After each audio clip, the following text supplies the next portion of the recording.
Hi, I'm Jason Dyken, City of Gulf Shores, Place 4. Why am I running for re-election to this place? Well, the reason I'm running is because I feel like there's a lot of work left to be done. We started off in 2008 when I was elected the first time and came up with a Vision 2025 plan, and that plan revolved around 5 main points: healthcare delivery, education, Gulf State Park development, a second waterway, the Waterway Village, and the beachfront redevelopment. And over the last 12 years, we've worked on all those issues, but I still feel there's work to be done. Well, why is that important? Well, I've been coming down to Gulf Shores since the early 80s. My folks bought property in the 80s. I went to school at University of South Alabama in Mobile, and so did my wife. And we moved away, but always wanted to relocate back in Gulf Shores. It was our dream to live at the beach, and of course, specifically Gulf Shores. And we had the opportunity in 1997 to move back down here. I set up my medical practice. My wife set up her orthodontic practice, and we decided to raise our 4 kids here in Gulf Shores. And we're proud to be citizens of Gulf Shores. We love this community and feel that we're blessed to be here. With that comes a responsibility to give back. And it's always been my perspective that it's important to serve your community and give back to the community. And I'm always the type person that if I see a challenge or if I see something that needs to be done, I don't complain about it. I step up and work to solve the problem. And I had the opportunity in 2008 to do that. And over the last 12 years, we've been able to accomplish a lot, as I said. We've been able to deliver the Vision 2025 plan, which was really a plan that was initiated by the citizens of Gulf Shores. And it took 2 years to compile. And that was really our mandate and what we worked on and have been working on for the last 12 years. I would love to be able to continue to serve the great community of Gulf Shores and would be honored if you support me for my re-election. Thank you. One of the challenges faced by many of our local businesses is finding and maintaining adequate staffing to operate their business year-round. The challenge is complex and changes throughout the year based on our tourist seasons. But a large part of the challenge appears to be due to a lack of educational and training opportunities as well as affordable housing options in our area. Are you aware of these workforce development issues, and how would you help our businesses address these challenges? Yes, I am aware of that problem. I mean, this has been an issue for as long as I can remember in Gulf Shores and Orange Beach. We have one of the greatest places to live here in the state. And with that comes a lot of people wanting to live here. And with supply and demand, that causes property values to go up. So it's very difficult to have affordable housing in our community. And so it's a real problem. And when you're running a business, as I have run a business and my wife runs a business, we know how difficult and challenging it is to really have the staff available to support your business. So it's a complex problem. I think it really requires a team approach to solve this. I mean, I don't think it's something that I as city councilman can solve. I don't think it's something our administration can solve. I don't think it's something that can be solved by Orange Beach or Gulf Shores independently. I think it really requires a team approach and really requires the approach of really fully involving all stakeholders in the area.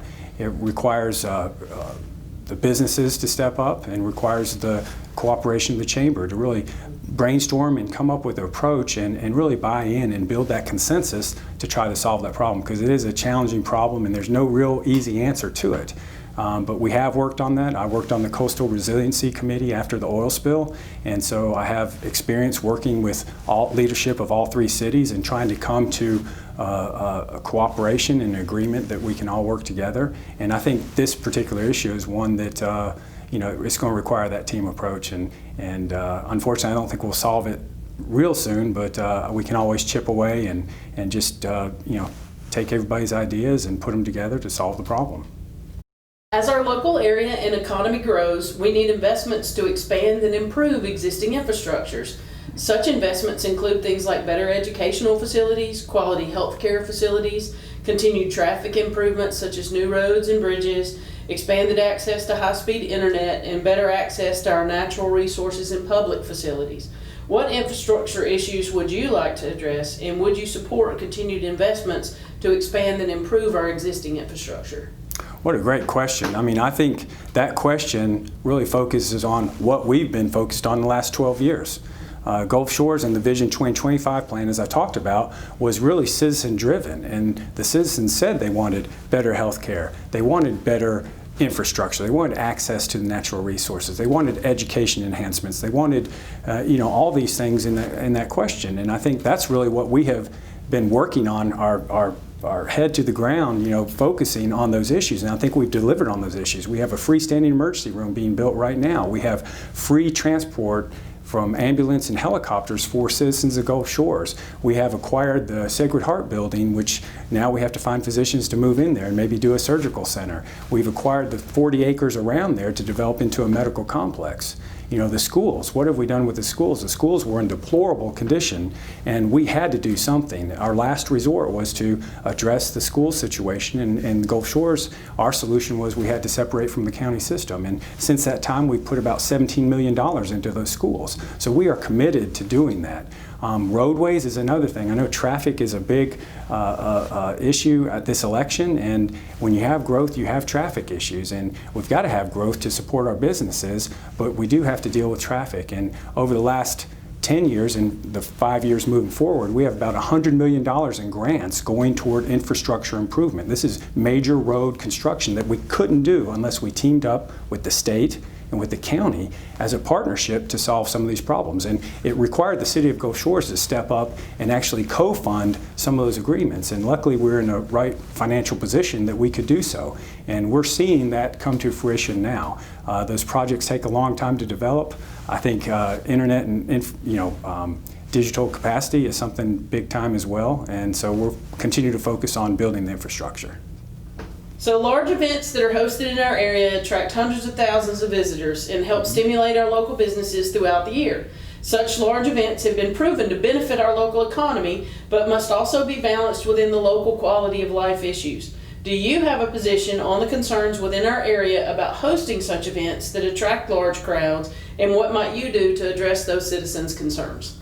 Yeah, great question. I think anytime you have an activity that occurs in the city, you have to appeal to all the citizens in your community. And unfortunately, or fortunately, I think we have diversity in our community, and we have different opinions about directions we should go. And I think having that diversity of opinion allows us to come up with better solutions. And part of that is with these big events, whether it be a musical festival, the shrimp festival, athletic events, whatever they may be.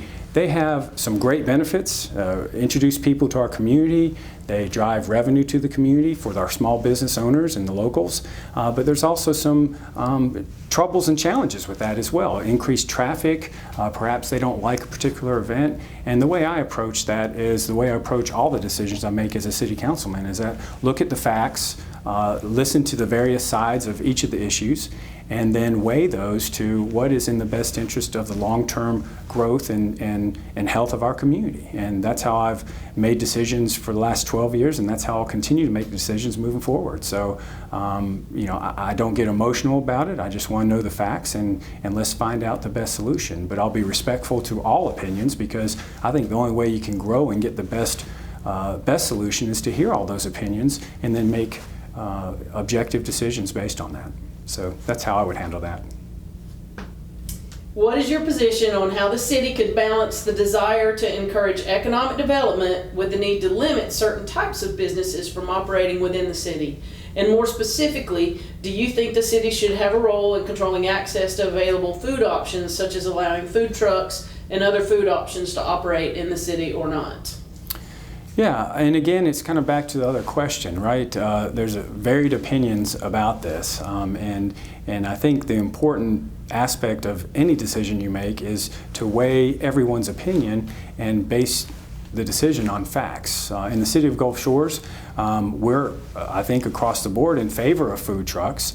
We chose to take a more pragmatic approach and a slower approach, just to make sure that we understood the implications of having food trucks in our community, and trying to find the best way to do that, to not only make sure that the food trucks are successful, but also other businesses are not impacted, and it doesn't impact negatively our citizens. With every decision you make, there's your intended consequences, that that's what you hope to happen, but there's always unintended consequences as well. So it's always good to be cautious and not just make rash decisions, and make prudent choices based on the facts, and then slowly move forward. Now, there's some decisions that you don't have that luxury, and when you have emergencies and you have COVID and you have oil spills and you have hurricanes, you've got to act effectively and efficiently and very quickly. But in situations such as the food trucks, I think we had time to kind of monitor that and see whether or not it was something that our community embraced and wanted, and what the impact would be.